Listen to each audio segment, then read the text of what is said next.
we merge our money together under a single entity to invest in these as part of our investment club. So each person can invest with $5,000 ahead instead of 50 grand, 100 grand ahead. Hello and welcome to Pillars of Wealth Creation, where we talk about creating financial success with a special focus on business and real estate. I'm your host, Todd Dexheimer. Now, let's get to it. Hello and welcome back to Pillars of Wealth Creation. I'm your host, Todd Dexheimer. Excited to have Brian Davis. Brian, how are you doing today? I'm doing great, Todd. Thank you so much for having me. Yeah, absolutely. So I got Brian here from Lima, Peru, calling in from Lima, Peru. Although I think people that are watching the video know you're probably not from Lima, Peru directly, but that's where you're living. And you've been living kind of a cool life, like at least in my opinion. Tell the audience what you've been kind of doing, what we talked about before the show.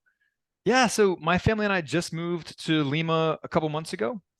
I have a 3-year-old daughter and a wife, and my wife is a school counselor, but she works at international schools around the world. So before Lima, we spent 4 years in Brasilia, the capital of Brazil. Before that, we spent 4 years in Abu Dhabi, the capital of the UAE, and it's been fun. It's been an adventure. We've had a chance to see a lot of the world, and I was telling Todd before the show that we're actually going to Cusco and Machu Picchu this coming weekend. So yeah, it's fun. Really cool. Get to travel a bit, although you're kind of in a different location, but you get to be in those locations and explore the areas while, your wife is working and making a living. So that's really cool. And you've been doing this now for what is it? 6 years? Is that what you just said? Over 8 years. 8 years. So, okay. Wow. So that's really cool. So Brian is a real estate investor, personal finance writer, founder of Spark Rental with over 2 decades of real estate and finance, or in the real estate and finance industries. He owns 1,500 units, owns shares of 1,500 units. Probably important to note that Brian, we'll dive in, but, passive investor, which works out pretty well. Also serves as a real estate and personal finance expert for Inman, Bigger Pockets, RE Tipster, and more. So with that, Brian, you want to give our listeners a bit more about your background, and then we're going to kind of just dive into this journey of yours and how you got here. Yeah. So I started right out of college working for a hard money lender. Totally fell into that job by accident. This is back in the early and mid aughts. Everybody's making money hand over fist in real estate. I'm sitting there. This is like, pre-Great Recession. Pre-crash. Yeah. Pre-big crash. So, okay. I'm watching all these guys make all this money, and I think I can do this too. Like, I'm smarter than these guys. Like, I can figure this out. So I went and I, spent a ton of money just scooping up rental properties left and right. And when the crash of 2008 hit, I just got totally annihilated and had to, go reevaluate all of my bad investments that I had made. And I had to go get a new day job because no one was borrowing hard money loans anymore. Right. So I totally shifted my career, went and worked for an online company selling services to mom and pop landlords, which taught me all kinds of things from online marketing to how to manage and run an online business. I got to work virtually, back starting in 2008, which is way before it was cool, right? Yeah. But yeah, and then in 2016, a former colleague and I split off, started our own business servicing mom and pop real estate investors, landlords, passive investors. So today we have a bunch of tools for both active and passive investors. We run a real estate investment club to help people just invest passively in big real estate projects, write a small check and be a partial owner instead of having to go out and become a landlord. If that's not your speed, we also serve landlords as well. But yeah, that's the 60-second highlights reel. That's cool. Smarter than these guys. I think that's like the saying that I'm thinking a lot of people do that. Like, I'm smarter than these guys. Oh, I can do it better than these guys.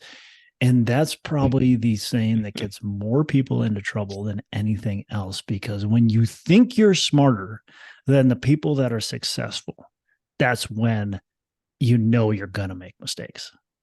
anytime you use the words "I am smarter than these Yeah. guys," you are probably not, Yeah. right? I mean, you are. It's one of those sentences Intellectually, that like is your false IQ by might be definition. higher. Yeah, you have an higher IQ, maybe, but are you really smarter than them in the whole sense of that term? And you come to the table with a bit of kind of arrogance and thinking you know better than people who have been in the industry that are, either doing well or maybe getting smoked, but that are doing well, and you're going, hey, I'm smarter than these guys. I can go ahead and do it. And you learned, right? You learned that maybe you weren't quite as smart as you thought. Oh yeah, no, I've been humbled many times over. Well, What mistake did you make during that time? Was it kind of the classic? Uh, you just bought things for too much, and the market melted down, and yeah, that definitely happened. I mean, I didn't even know how to accurately forecast rental cash flow at that point. I mean, hmm, I was still running around thinking that it's the rent minus the mortgage payment, which in retrospect is just so stupid. But that's where I was, and I was too arrogant and foolish to go out and get a mentor, get a coach, get senior partners, or somebody in my life who had walked that path before me successfully, and to help me avoid those big pitfalls in the middle of the road. yeah. So, I had to learn all those lessons the hard way, that, oh yeah, you need to budget for things like repairs and maintenance and vacancy rate and all that stuff. Yeah, so many avoidable mistakes, so many unforced errors, that I just wish that I'd had the humility to go out and learn those lessons the easy way by finding someone who'd already made those mistakes. So now I am the person who's who's teaching other people how to avoid those mistakes, Yeah. because I made those mistakes myself, and learned those lessons the hard way. So you crashed and burned. How did you? You said you went and got a different job. Is that like how did you work your way back out of that hole? Yeah, so I went and yeah, that job, by the way, I only got that job because I did have experience in real estate investing, because I was a landlord. So, for all of those expensive mistakes that I made, for all the money that I lost, there is often a silver lining to those bad situations, especially if you're willing to go out there and look for it. Um, I like to say that all that money that I lost on those investments, it wasn't losses, it was tuition, because I stayed in real estate investing. Once, a lot of people, they have those losses and then they run for the hills and they never touch real estate again. And in that Right. case, they really are losses, right? But if you learn from those mistakes, if you keep investing and avoid those mistakes next time, invest properly next time, then it's tuition, right? It's the cost of education. But yeah, no, so I went and got a job working for a company that at the time was a very recent startup.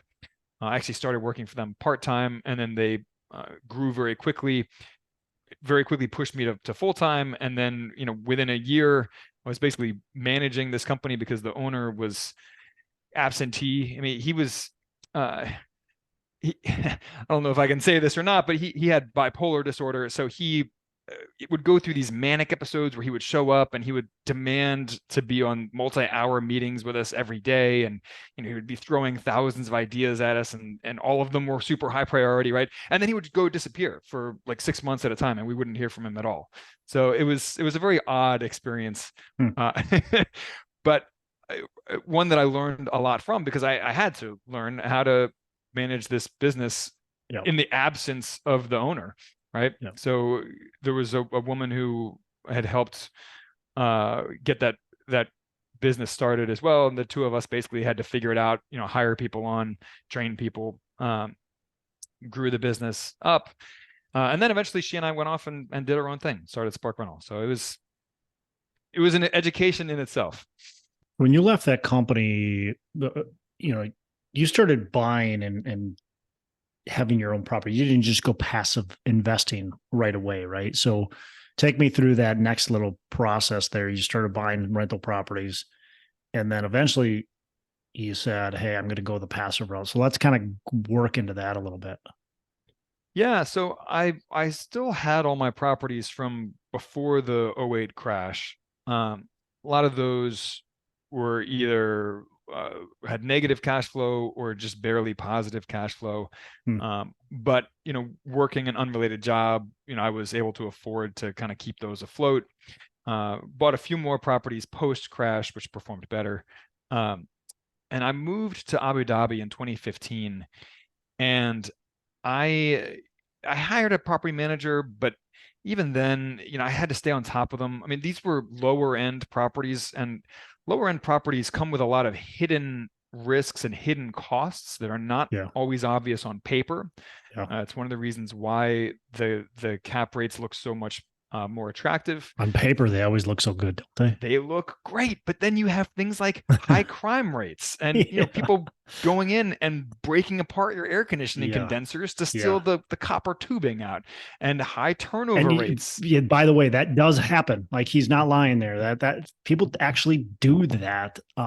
There's a couple towns that I've been in, Brian, where they actually have these big, massive chains all around the AC units to keep people from ripping them off, from taking them with them. And that even doesn't completely stop people. I had to build these huge cages over top of my air conditioning condensers because people kept ripping them apart and stealing the copper. So I had to put these huge steel cages over them. And then even then, like you said, people still sometimes found a way to get through there, and they would go in there with a chainsaw or whatever. I mean, it was nuts. But yeah, it's a million things like that you don't think about before you invest. And one of those hidden problems or hidden risks with lower end properties is that good property managers don't touch them. They won't accept work with those properties because it's less money for them, right? Because they get a percentage of the rent, or they get paid a rent payment for filling vacant units. So it's less money for them, but it's way more work, chasing down these delinquent tenants who never saw a bill they wanted to pay on time in their life. I mean, all that stuff. So they don't work with them. So that leaves you with the dregs of the property management industry in your local town or city. So, I didn't have a choice. The only options available to me were these kind of lower end property managers who weren't very good, or they would nickel and dime me with hidden fees. And, it was way more trouble than I wanted to mess around with living on the other side of the world in Abu Dhabi. So eventually I sold off those properties, but I still believed in real estate as a vehicle to reach financial independence. I still love real estate. So I started looking into ways of investing passively. I have since tested out most of the major real estate crowdfunding platforms, which is a boon because in our business in Spark, we don't get to write about them and write reviews and comparison charts and all that stuff from firsthand experience, unlike most of the people who are writing that kind of stuff online. But what really changed things for me was when I discovered real estate syndications, and that's a term that a lot of people are either intimidated by, or they don't know what it means, or maybe they think they know what it means, but they don't really understand it. And these are basically group real estate investments where a professional investor finds a big commercial property, often a multifamily property like an apartment complex as the classic example, and they'll go out and they'll get a loan for 50 to 75% of the purchase price of that, but that still leaves them with typically millions of dollars shortfall, right?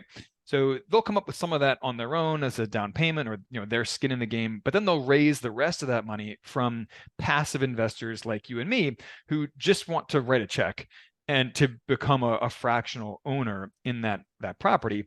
And as a fractional owner, we're entitled to distributions, the cash flow from the property. We're entitled to a percentage of the profits when it sells. We get all the tax benefits. In particular, accelerated depreciation, because they do a cost segregation study when they buy these. So you get a lot of depreciation right up front, which is great. So you get all of the benefits of real estate investing without any of the headaches of being a landlord. And that, to me, that is music to my ears. So in a nutshell, that's what we're doing. And you can, so did you sell everything then in the States? Yep. Got rid of all my properties. So let's go. Get rid of these.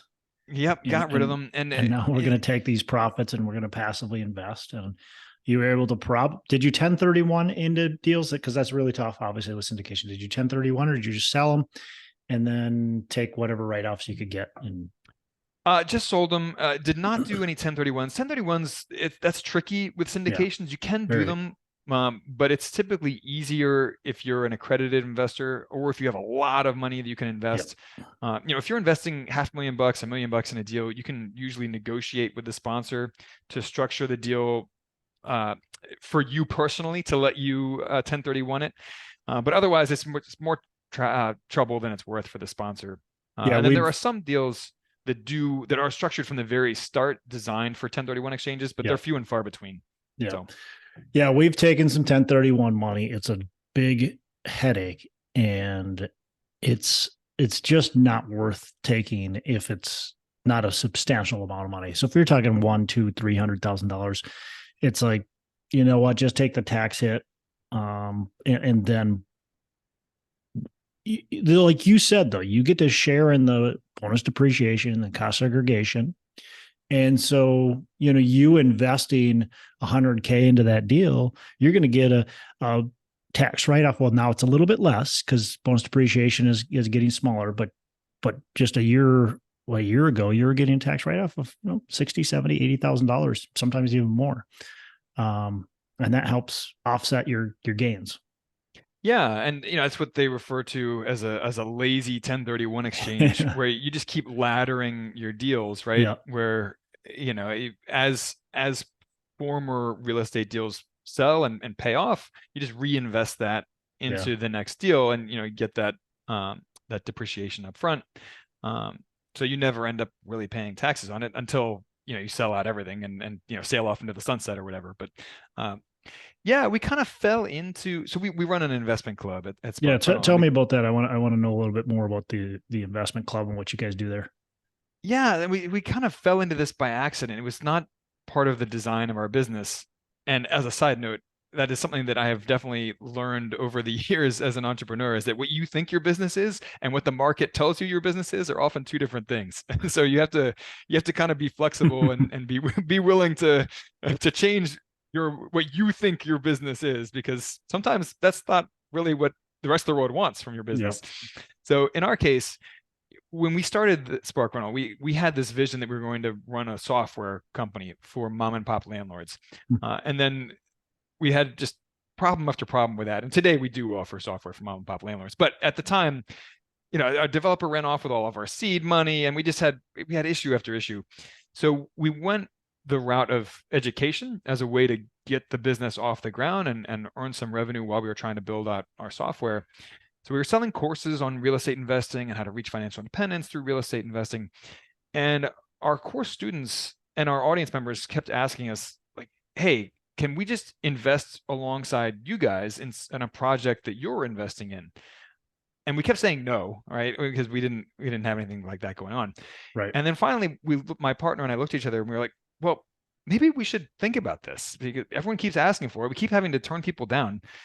Maybe we should do this. But I was living across the world, so I wasn't investing in local projects. She lives outside of Philadelphia, didn't want to invest in Philadelphia.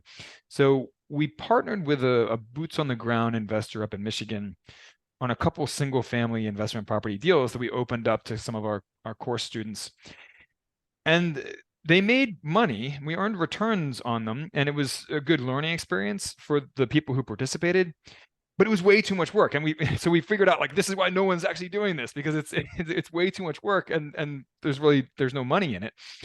So we kind of went back to the drawing board, and there was good feedback from the people about that, but it was too much work. So it was around that time that I had discovered real estate syndications.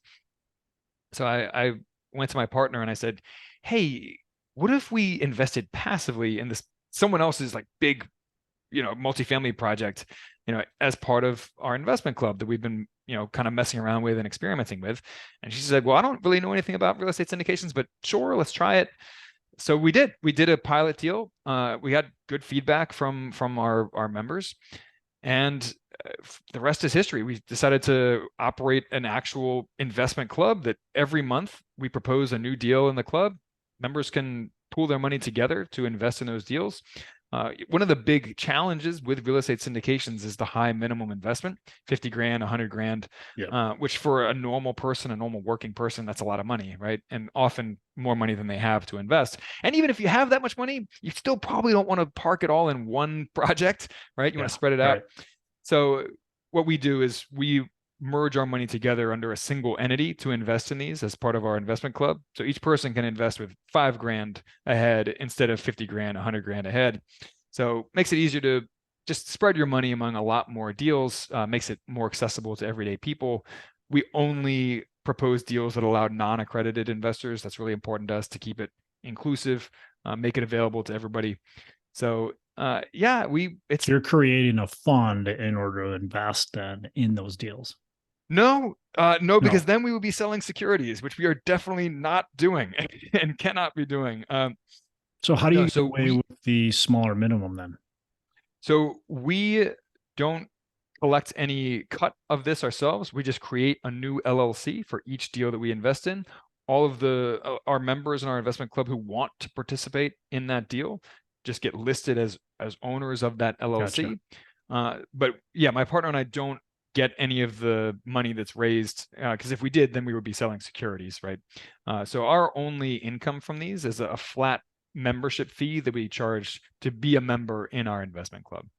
So each deal, if you're investing in 123 Main Street, you're creating a new LLC for that. And then everybody's putting their money into that LLC. That LLC is then investing, 200, 500, whatever it is, thousand Correct. into that specific property. Correct. Okay. So Got it. yeah, so and it comes with its own challenges, of course, especially at tax time, right? Because Mhm. then we have to send out K1s to all of the members in that deal, and Yep.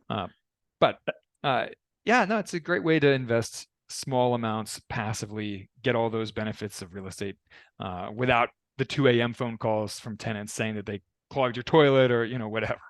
Yeah. My curiosity is you're spending money to create the LLC. You're spending money at tax time to create the statements for everybody. Are you charging a continuous fee to be able to cover that overhead, or is that what that original membership fee covers?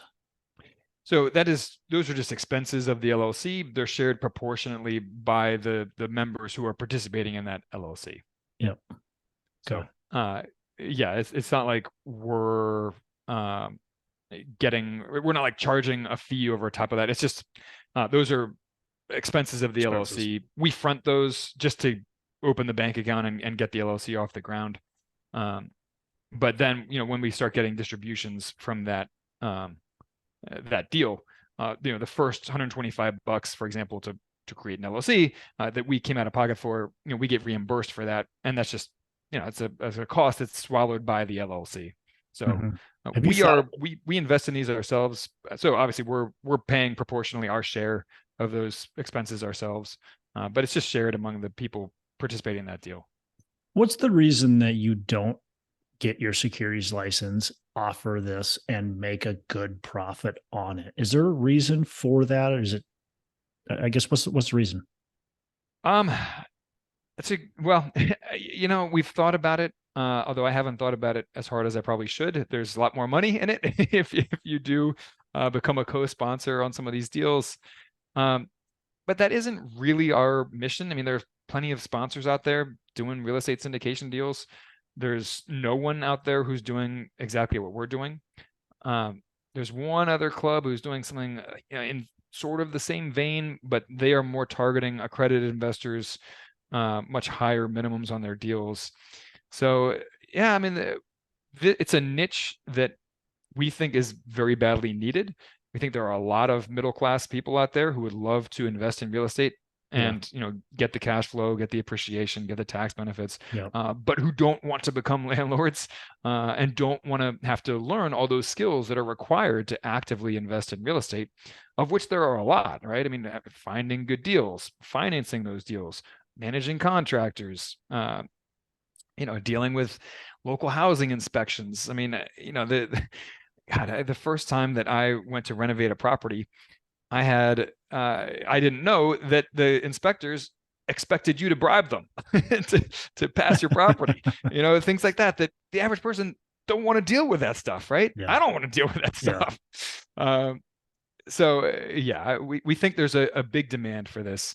And whereas there are plenty of sponsors out there doing deals, there's no one running an investment club quite like ours. So that's Yeah. I mean, it's a huge, it's a huge field to serve, right? I think there's a lot of people, like you said, that really do want to passively invest in real estate. They don't know how to, because the only way that they see is that they have to have, 25 or 50, which is probably the most typical, $50,000 in order to invest in a syndication passively. And they're going, I don't want to do that. Or they have to be accredited, or, it's like, so it's hard to the average person, the typical person, to get involved in these deals. Another thing I think would be very good to solve for, very interesting to solve for, is being able to have their money more liquid, like you see in the stock market. Now, that's a whole different animal. But I do see there's a lot of need in the market to create a better product, more liquid product for the typical person that, they're stuck with stocks, bonds, and mutual funds. And that's not what they want. They see that, look, that's not the real path to wealth. There's a better way, but I just can't get my hands into it because I don't have $50,000 sitting around. Yeah. And, the other challenge, especially for non-accredited investors, is finding sponsors who will work with them, because by the SEC regulations, sponsors are not allowed to market 506B deals that allow non-accredited investors. They're not allowed to market them to the public. Yep. So if Yep. you are a non-accredited investor looking to get into this, how do you even find sponsors to invest with? And of course, that's part of what we do in our club is, we network with those people so that you don't have to, right? But that's a big challenge. Those people can't advertise to you. They can't market to the general public. So how do you find them? And to your point about liquidity, there are always publicly traded REITs. Problem with REITs is that they don't actually offer much diversification benefit from the stock market. There was a Morningstar study over the last couple of decades that showed the correlation between U.S. REITs and the S&P 500, and found it was a correlation of 0.59, which is in line with other just subsectors of the stock market. Yep. So you're not actually getting that diversification that you want. And I'll give you a really quick and easy example of that. Last year in 2022, the S&P 500 dropped. It had a total return of negative 18.1%.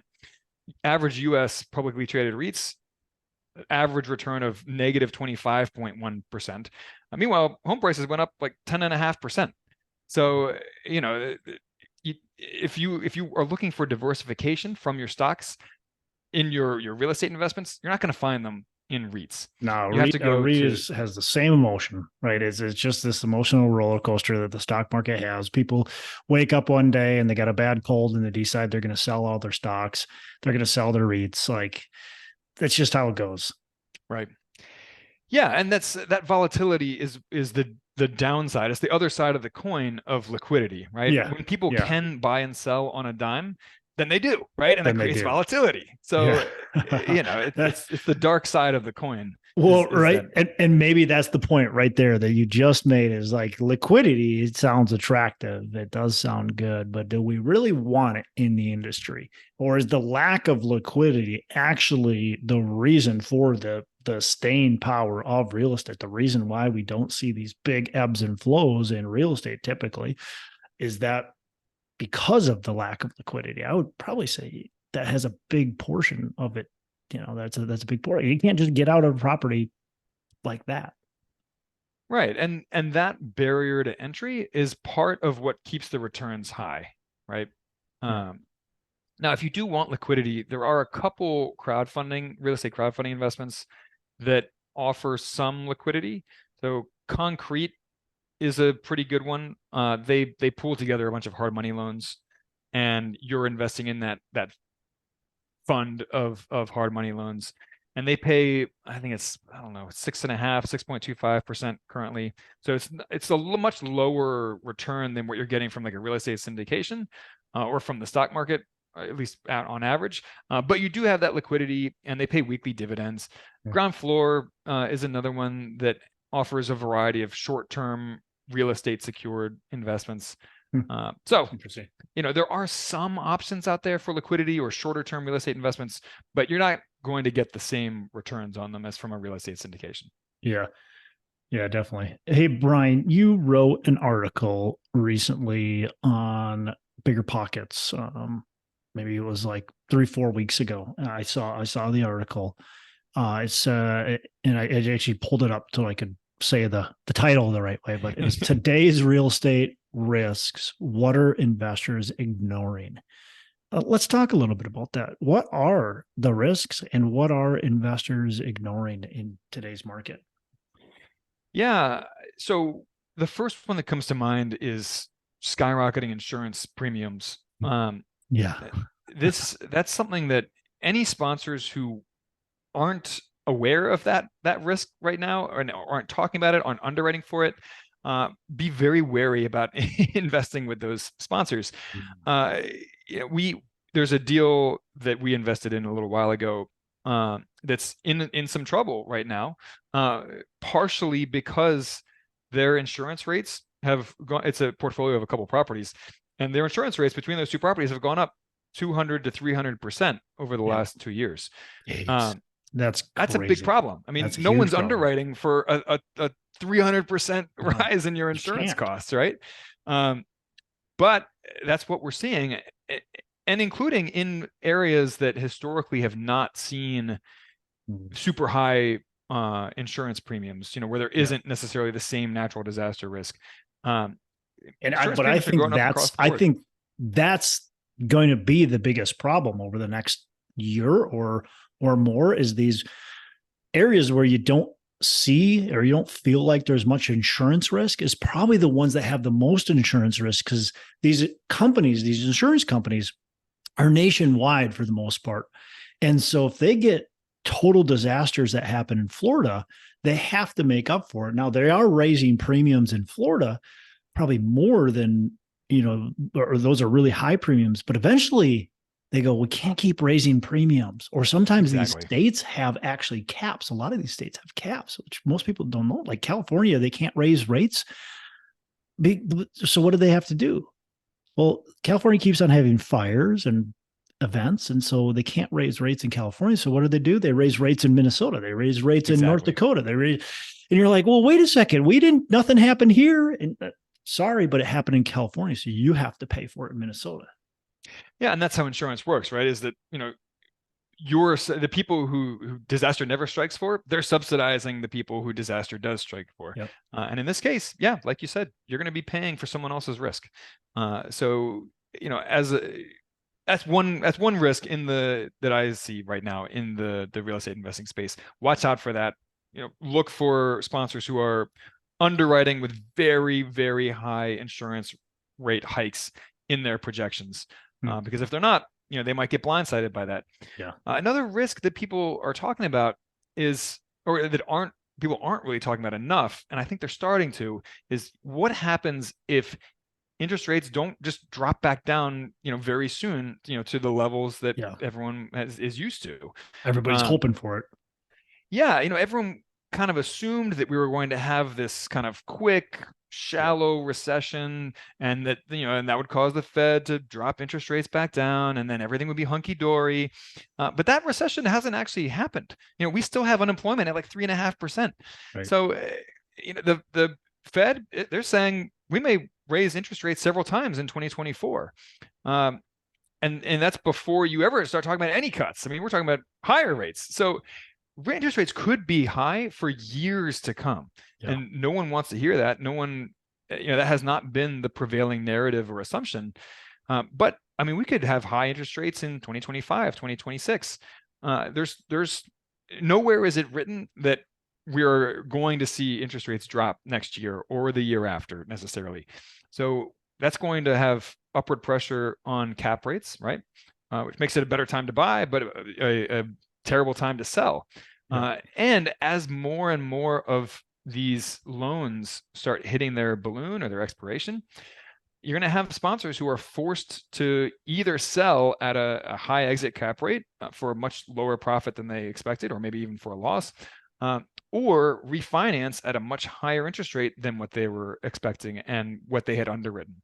Either way, you're looking at bad returns on some of those deals from last year, 2 years ago, 3 years ago, potentially even this year, right? Yeah. So the longer interest rates stay high, the more those risks get exacerbated. Yeah, I think that's a huge concern for a lot of people. And think back to, when rates went down for the first kind of time. So Great Recession, right? Rates started to go down. They were where where they are today. And then they went down and they got into the fives. And I remember people saying, well, they're going to go back up. And they then went down to the fours. And people said, well, they're going to go back up. There's nowhere else they can go. And then they went down to the threes. Of course, they're going to go back up. There's nowhere they can go. And they stayed there for a long time. I mean, a lot of years they were in the threes and fours. And they couldn't go down anymore, and they were eventually going to go back up. Well, eventually that did happen, right? But that was years and years later, and I could see the same exact thing happening where people are like, they have to go down, they can't go up, and they just stay where they're at, or maybe slightly go up even. So yeah, I think you need to be prepared. If you're a prudent investor, you need to be prepared that interest rates are going to be at or potentially higher than what they are today. Yeah. So, one of the things that we really love to see when we're looking at deals in our investment club is, are they assuming lower interest debt from a little while ago, for one thing, but also how long is the term on these debts? Because if you're facing a loan expiration in just a year or two, or even 3 years, we might still be in a high interest environment then. I mean, interest rates might still be high. Cap rates would potentially be much higher then. So, we earlier today, we were on a group deal discussion call in our club, looking at a deal where the sponsor is assuming debt at, I think it was like 5.15% interest. And that loan is good for the next 9 years. So that's great protection against sustained high interest rates, right? That's the kind of thing that we love to see when we're looking at deals, to help protect against some of that interest rate risk moving forward. Yeah, I mean, other risks out there, labor costs are high and getting higher. That means that rents might plateau even as your costs in operating an apartment complex or self-storage facility or whatever, even as your costs keep going up. So that is a risk. We may not have seen the end of the bank risk either. Everyone freaked out back in March when Silicon Valley Bank and I think one other, which Signature, I can't remember the name of. A couple of those regional banks failed, and everyone freaked out for like 1 week, and then everyone forgot about it. But if we do keep seeing a sustained high interest, that's going to put pressure on a lot of these borrowers who maybe can't keep paying their adjustable rate mortgages with the high interest. They default, and then the bank's in trouble, right? And if one bank fails, that can have a domino effect, causing other banks to fail, and then no banks want to lend any money in the industry at all. So you end up with a credit lockup where it's really hard to get financing, and that will drive up cap rates even more, right? And make it even harder to sell your existing deals for a profit. So yeah, it just, those spillover effects from bank failures are just another risk to keep an eye out for in the space. I don't have a crystal ball, who knows what's going to happen, but that's just something on the horizon to be aware of. And especially as interest rates stay high, potentially for years into the future. Yeah, and I mean the reality right now is that expenses are going up way faster than income. I mean, there's a lot of cities out there right now. You talk about a lot of the cities in the South, Southwest, Southeast, their rents are declining. Their rents are declining. I mean, that Phoenix, Arizona, 4 or 5%. Austin, Texas, you name it. We can keep going on the list, right? Their rents are actually going down while their expenses are going up. I mean, my property taxes and some of my properties have gone up 40%. 40% property taxes. You already talked about insurance, labor costs. I mean, the good thing with the labor is the people are getting paid more. Their wages are going up, yet rent is staying pretty stagnant or even declining. That's a good thing when we talk about affordability. It's a bad thing when we talk about, hey, we got to start making more money on our property, right? But overall, I think it's a good thing for the market sustainability. It's a bad thing for those who are caught with their pants down on these properties. And they're going, now, what can we do? We got these high interest rates, all that kind of stuff. One thing I've realized and kind of learned throughout the years, and I'm sure, Brian, you can say, yeah, absolutely, is that 1 year is a massive difference. And we can't say what's going to happen tomorrow yet. A year from now, what you and I having this same conversation a year from now, we would be talking about entirely different things. I hope we do have this conversation a year from now, and we can talk about how wrong we were a year ago. Yeah, right? 100%. Yeah, that's one thing I tell investors too on our pro formas that we send out. We try to be accurate. We try to be just honest with what's going on. But one thing I always say is one thing I can promise you and guarantee you is my pro forma will be wrong. I'm hoping I'm wrong on the right side of things, but it will be wrong, and because I can't and nobody can predict that future. Yeah. And so honestly, I gave up, we talked earlier in this conversation about, arrogance and, trying to be cleverer than the next person. And, when I was younger, I tried to pick stocks. I tried to time the market. I tried to be cute and clever with my investments. And every time that I tried to get clever, the universe came and just bopped me on the head with a hammer. I mean, so nowadays I just practice dollar cost averaging because I know I can't predict the market, right? I can't predict what the Fed is going to do. I can't predict what the stock market's going to do. I can't predict where cap rates are going to go. Yeah. So I just practice dollar cost averaging across the board. And in my stock investments, that means every week I have money that just goes into a robo advisor fund that then spreads that money among different index funds. And so every week there's just the same amount of money going into the same funds. On my real estate side, it's every month I invest in a new real estate syndication in our investment club. I also have some automated investments in real estate crowdfunding platforms. But I don't try to get clever with it. I don't try to get cute. I just keep putting money in the market in as many different places as I can, as many different buckets. We aim for diversity in our club, diverse markets across the country, diverse, sponsors, diverse property types from industrial, retail, self-storage, multifamily, hotels.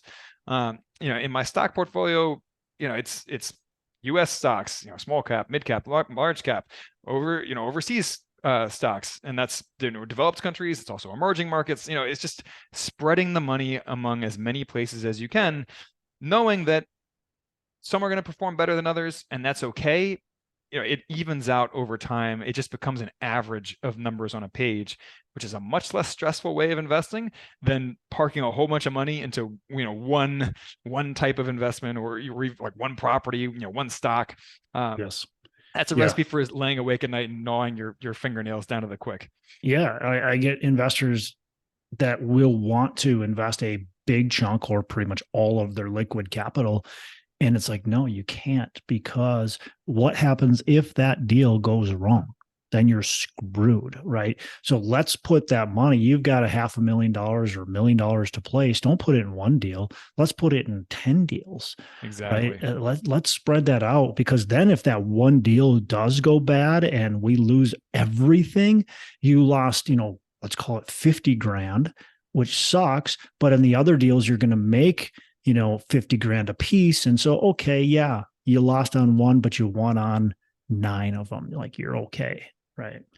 Yeah, exactly. So, every month I put 5 or 10 grand in a different real estate deal. And, I have no doubt that some of these are not going to perform very well. Right. Yeah. And some of them are going to overperform, and most will just be in the middle of that bell curve. And that's okay. But at the end of the year, I can just go back and average out all those returns. I don't have to lay awake at night worrying about it. Yeah, love it. Love it. All right, Brian, we got to wrap up. I got a couple last questions I want to ask you. Favorite book? If we're talking novels, one that comes to mind for me is A Gentleman in Moscow by Amor Towles. Great book. Highly recommend it. As far as business books or personal development books, I really like Atomic Habits by James Clear, which is, you probably hear that one a lot. I also really like Personal Success Made Simple by Brian Tracy, who has been in the industry long enough that he kind of incorporates some of like the weirder woo-woo stuff in a more mainstream way. And just takes a holistic approach to it, from mindset to like the hands-on, like practical, do these steps. But some of it is mindset. So anyway, I get a couple options there for favorite books. Love it. Love it. All right. Last question before I wrap. What are your 3 pillars of wealth creation? So first is building diverse, ongoing passive income streams. You need, kind of like we were just talking about, you need many, many different streams of passive income. And ultimately, passive income is what is going to get you to financial independence, right? Being able to cover your living expenses with your passive income from investments. So diverse, ongoing passive income streams, building as many as you can. Number 2, I would say reduce spending on your big structural expenses. So for example, my wife and I haven't paid for housing in 8.5 years. Her employer provides us with free furnished housing, which is awesome. But there are a million other ways you can house hack, and score free housing that way. When I bought my first home, I brought in a housemate, and her rent covered 3/4 of my mortgage payment. It's not perfect house hacking; it's not covering the entire thing, but there are a lot of ways you can do that. Yep. So find ways of having someone else pay for your housing, because that one maneuver will free up a huge chunk of your income you can then invest to build wealth. Same thing with cars. Don't go out and spend a bunch of money on a car. I mean, so my wife and I actually don't have a car these days. I bike to work or take a scooter. We shared one car when we were living in Abu Dhabi. We did not have a car when we were in Brasilia. We walked and biked everywhere. So if you can find a way to either share one car in your family or get rid of all your cars entirely, that will also put you way ahead in the game as far as being able to invest more of your money. And then number 3 is just getting really intentional on lifestyle design, exactly how you want to live your life. So we live overseas. We get to take advantage of geo arbitrage. I earn my money in US dollars, but we live in Peru and we spend our money in soles. We actually aim to live entirely on my wife's salary and benefits and save and invest all of my income. But that didn't happen overnight. We had to get really intentional about our lifestyle choices, about, for example, not having a car, right? I mean, that's part of that design. But we get to live in an apartment with an 180-degree view of the ocean. I mean, it's literally overlooking the Pacific Ocean. So, figure out what's important to you and spend money on that, and then figure out all the things that are not important to you and don't spend money on any of that. Yeah, so 100%. Get intentional about it. Find expenses that you can cut that aren't actually going to hurt your quality of life. Choose where you live very intentionally. And I'll stop preaching at that point. Yeah, no, I love that. I feel like, man, a lot of people, I hear like a lot of people want, and it's okay, I guess, if you want more, that's okay. You just have to realize what kind of expense that comes with, right? But it's like, oh, you're not living your life. It's like, really? Am I not? Like, I can enjoy other things that don't cost a pile of money to enjoy. Oh yeah. I mean, lifestyle creep, right? Every time you get a raise, what do? You go out and find ways to spend it and to raise those structural expenses, whether it's moving into a fancier home or buying a fancier car or going out to fancier dinners or whatever. You have to find ways of checking that impulse and keeping your spending low while you grow your income. Absolutely. I told you that was going to be the last question. I lied to you. I got one more. How can people reach out to you? Oh, yeah. Sparkrental.com, our website. Come and you'll see our investment club. You'll see some free tools like interactive maps, real estate maps. free calculators for real estate investors. You can also reach out to me personally by email, brian@sparkrental.com. Connect with us on social media. We have a Facebook group of over 46,000 real estate investors. So reach out any way that is comfortable to you. I'd love to hear from you. Nice. Love it. Brian, really appreciate it. Listeners, check out Spark Rental. See what they have to offer. I think what you're doing is really, really cool. I love being able to provide this type of investment opportunities to non-accredited investors. That's something that really is always rubbed me the wrong way, is that non-accredited investors have a really hard time getting into this industry. So I love what you're doing and I really appreciate it. Todd, thank you so much for having me on. This was great. Yeah, man. Have a fantastic rest of the day. You too. Hey, thanks so much for listening. I appreciate you being a loyal listener.